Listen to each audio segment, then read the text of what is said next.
Cooper, a partner at Royer Cooper Cohen in Braunfield.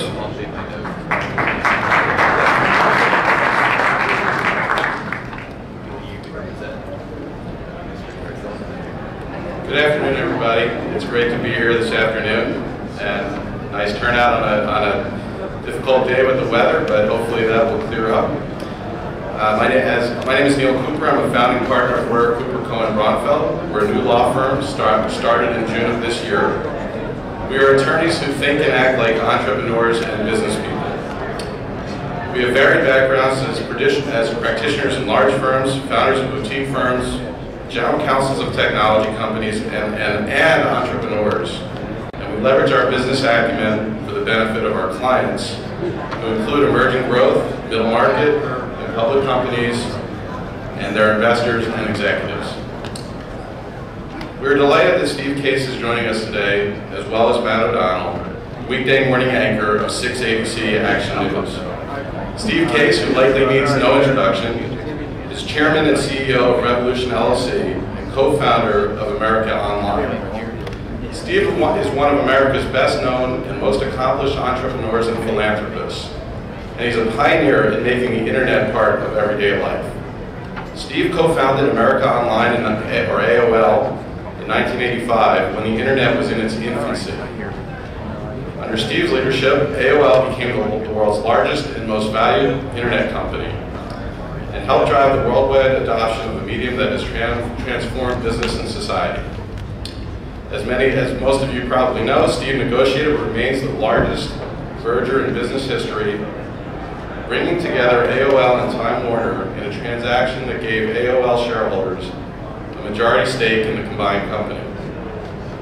Steve subsequently went back to his entrepreneurial roots and founded Revolution, an investment firm that has backed more than 24 companies, including Living Social, Zipcar, AdThis, Everyday Health, and FedBid. Steve is also chairman of the Case Foundation, which he established with his wife, Jean. The Case Foundation has invested in hundreds of organizations, initiatives, and partnerships over the past 15 years. Steve and Jean joined the Giving Pledge, started by Bill Gates and Warren Buffett, and publicly reaffirmed their commitment to give away the majority of their wealth. Steve is chairman of the Startup America Partnership, co-chair of the National Advisory Council on Innovation and Entrepreneurship, and is a member of President Obama's Council on Jobs and Competitiveness, where he chairs the efforts related to entrepreneurship. CNBC recently called Steve, quote, one of the nation's greatest entrepreneurs. Matt O'Donnell, weekday morning anchor for 6 ABC Action News, joined 6 ABC in 1996.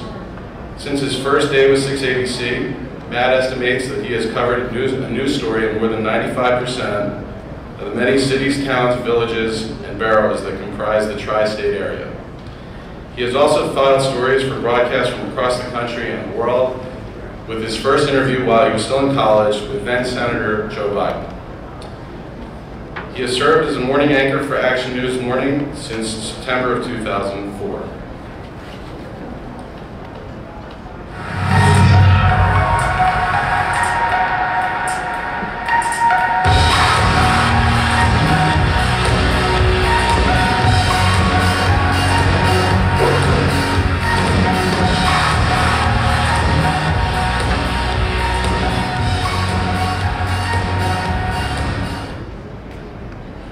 It's now my pleasure to introduce Steve Case and Matt O'Donnell.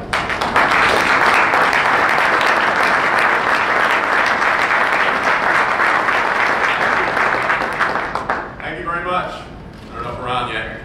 Why don't we sit down, Steve? There we go. First of all, it's getting worse out there, so just hang around. Maybe you want to get a room here. I know Steve doesn't, which is why we're starting this a little bit earlier. But I think I'd be remiss, Steve, if I didn't talk to you about the events over the course of the last several hours. I know that you have never declared support for either party or either candidate, President Obama or Mitt Romney. But tell me, given the fact that we're waking up and things are basically the same, you have a Democrat in the White House, a Democrat in control of the Senate, although they've upped the amount a little bit, and a Republican House. What does this mean for business, for innovation, and generally for the American people, what is the next 2 years at least going to be for us? Well, let's get right into it. Yeah. First of all, it's great to be here. Philadelphia is a great city. I heard some of the previous panel. It's great to have this venture conference here and focus hopefully on entrepreneurship and great companies. I'm sure we'll talk about that. In terms of the election, I'm living in Northern Virginia, which is, Pennsylvania was sort of one of the hot contested battleground states, but Virginia was one of the ones as well. So we've been kind of inundated for months with commercials. I guess it's good for folks in your business, but we're getting a little tired of them. So we're just happy the election's over. And I think it's fair to say that the president's reelected. The Democrats still control the Senate, and Republicans still control the House. In some respects, nothing's changed.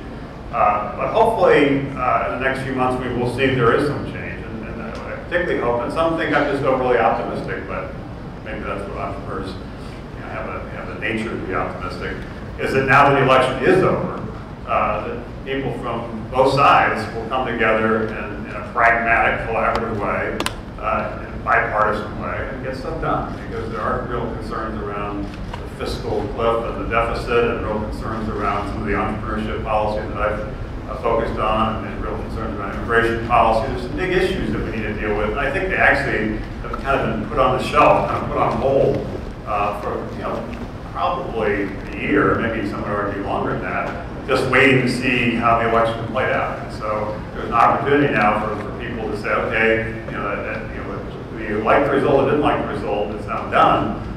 Now let's focus on getting the nation's business attended to.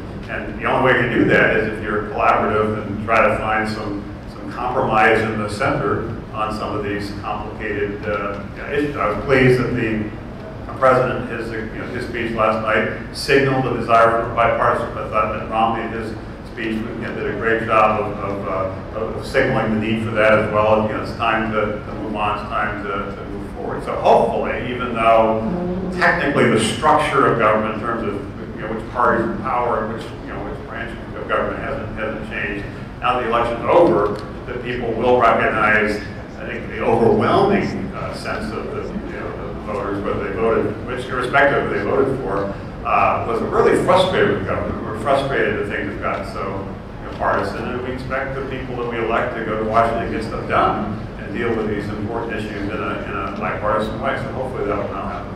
Let me wrap up this discussion on politics by asking you about President Obama himself. You worked on his Council on Jobs and Competitiveness. Does he get a bad rap for being anti-business? What do you think?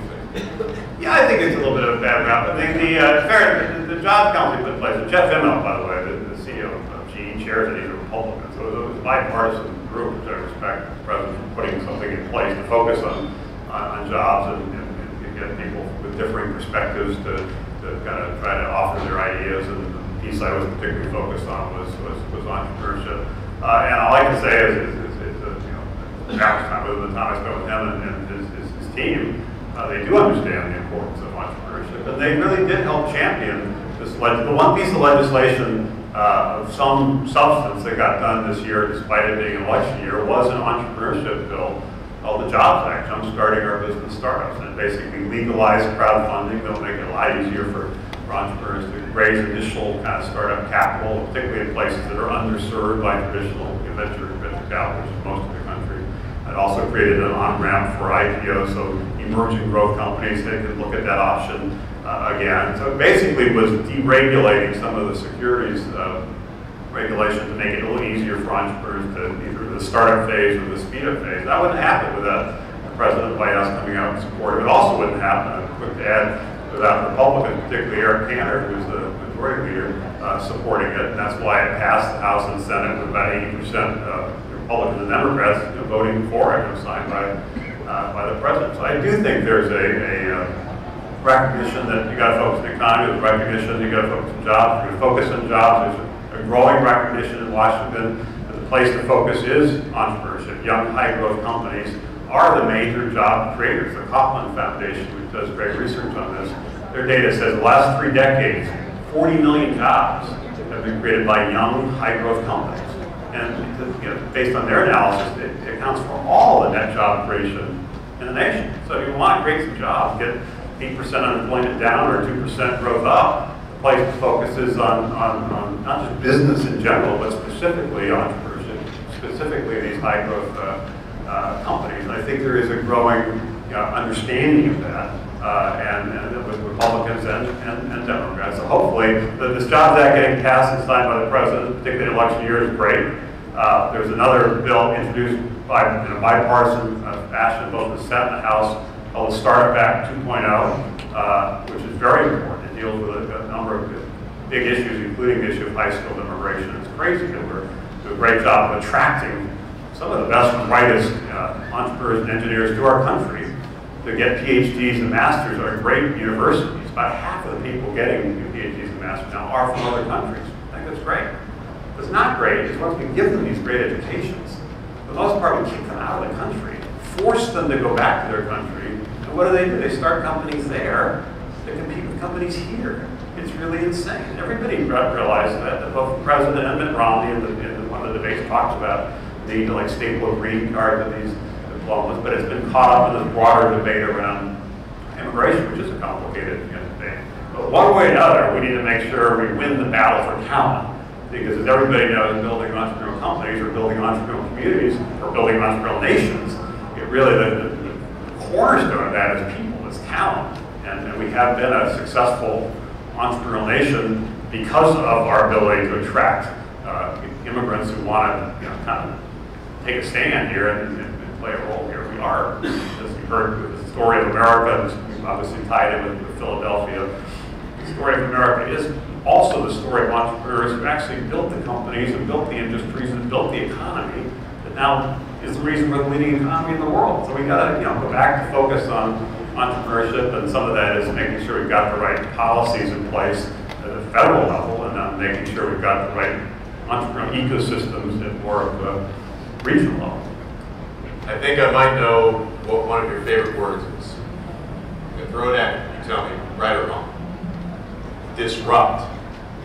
Yeah, that's fair. And it disrupts sometimes when I talk about it. Some people don't really like it. It's sort of unsettling because it's sort of like you're trying to, someone's disrespectful or trying to blow things up or something. That's not really the focus. It really is recognizing that innovation happens in continuous waves. You can never get complacent. There's always the ability to do something different and better.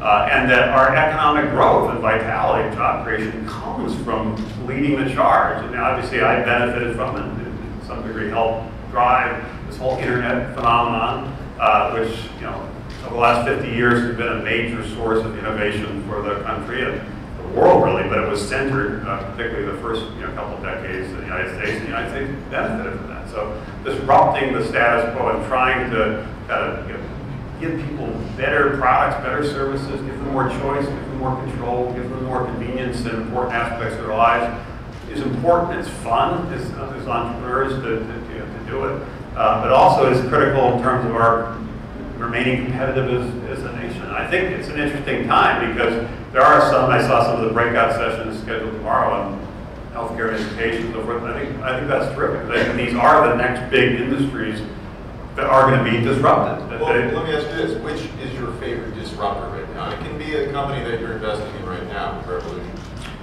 Well, I would say that the two areas that I would be, and we are through Revolution, focused on for sort of the next wave. In the last 25 years, I think of as sort of the first internet revolution, sort of getting everybody to understand what it was, why it's important, using it, now using it digitally, more devices, and more networks, and so forth. And now it is kind of part of everyday life.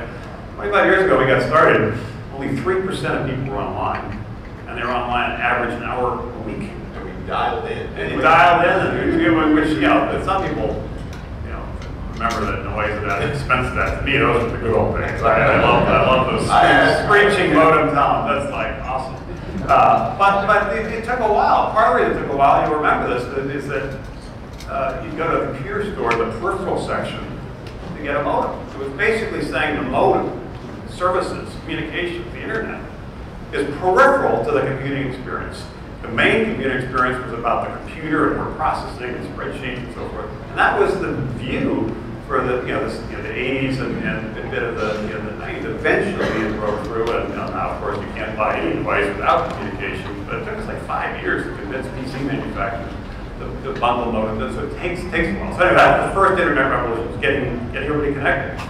The second internet revolution, I think the next 25 years, is how do you not just create internet companies, although still would be opportunities there, but how do you use the ubiquity and mobility of the internet to transform or disrupt other industries that are also important parts of our lives. And education and healthcare would be the two in particular. I think we all agree that education at every level is broken. People have different theories of why or different solutions in terms of how to make it better. Clearly technology is part of that answer. It's not the only answer, but it's part of that answer. And looking at ways to use technology to create better learning experiences for more people more conveniently at lower cost, I think is a big opportunity. One company we recently invested in, a company called Echo 360. Actually today they launched their active learning platform, and they're working now with 600 universities all over the country and also increasingly around the world to try to help these universities move into the digital world, both before class, during class, and after class. What are new ways they can leverage some of these technologies to improve the learning experience? And there's a lot of newfangled ideas around higher education, new companies, which is awesome, because some of these will really kind of disrupt and challenge the status quo.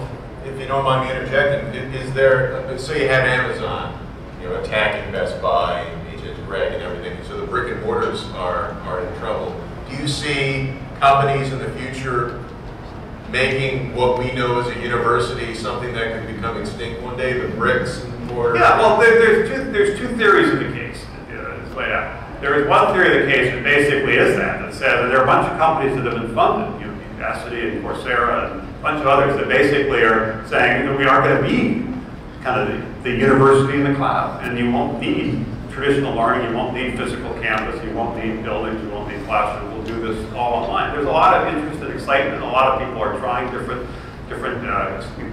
products and services in that space, and that's one theory of the case. Another theory of the case, which is one I lean towards, is that universities do have to evolve. There are a variety of different things they can and must do, but there is some value in what's been built over the last century. And there's some value in terms of these physical campuses and these existing experiences. There's 20,000 colleges and universities. The number of people right now is like 100 million people are right now getting an education at one of these physical locations. And that's really where 99% of the learning is. Frankly, that's where 99% of the dollars are. We think maybe the bet is to work with them collaboratively and try to kind of help usher in the future. So that's our bet. But I'm sure there'll be some companies that are successful in really disrupting it and trying to kind of create something from scratch. And I think that is interesting to watch, and that innovation puts pressure on the system, which I think is a healthy thing. But I think there's also something to be said for trying to work with universities and kind of help them into the future. So that's one area of education. The other area is healthcare. And again, I know there's a lot of discussion here, a lot of companies here. But I think that healthcare in this country is 1/6 of our economy, so it's a big deal. It is something that we all care about. We want to live healthy, productive lives. And so it's central to a kind of a human experience. And it's not delivered as conveniently or as wisely as it should be, and in the long run will be. Is the Healthcare Act a good step in reformation of the system? I think it's got to, like anything, it's got some, again, I try to, on politics, I try to stay focused on entrepreneurship issues, because that's complicated enough, and I don't want to unnecessarily make enemies on other issues, so I haven't really waded into the healthcare debate. But I think there's some things that are good, probably some things that are less good, but it's now passed and the law of the land. But I think the core is, how do you get consumers, people, to take more control of their health and their family's health? And how do you give them tools, technologies, so they can do that more effectively? And there's three parts to healthcare the way we think about it. One is, how do you keep people healthy? Some people call that the wellness industry. How do you deal with chronic diseases, which is a big source of cost, diabetes and heart disease and so forth. And also, how do you deal with more life-threatening disease, cancer and so forth? They're really different kinds of problems. But what we call the healthcare system, including the legislation, really is these two, which is really the sick care system, There's also this other business outside that really is how do you keep people healthy, and I think innovation across all of those are really important. One of the companies we back, a company called Everyday Health, has about 40 million people using a variety of different internet-related resources, apps, and websites, and so forth, really trying to create information tools. And we're very excited by the whole shift towards more personal devices that can track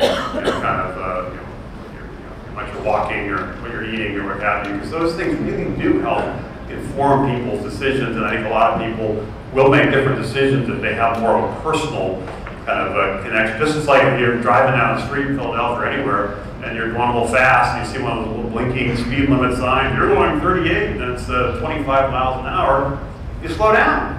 Because it's a reminder, and it's personalized. It's saying your car is going at this speed, and this is what you're actually supposed to be. People know it's 25 miles an hour, but if you don't get that personal feedback, they don't slow down. We need more of that personal feedback in health.